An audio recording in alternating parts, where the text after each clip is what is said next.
প্রশংসা করে বলেছেন, সংঘাতে জড়ানোর পক্ষগুলোর মধ্যে কেউ একজন যদি নিরপেক্ষ থেকে শান্তির কথা বলে সেটা হচ্ছে চীন।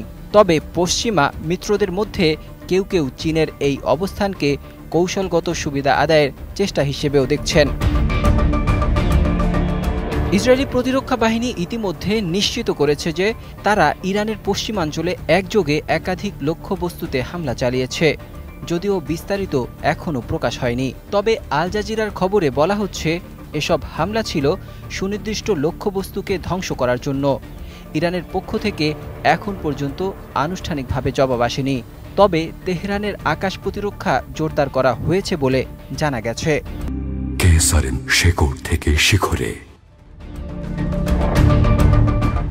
International desk, 21 television.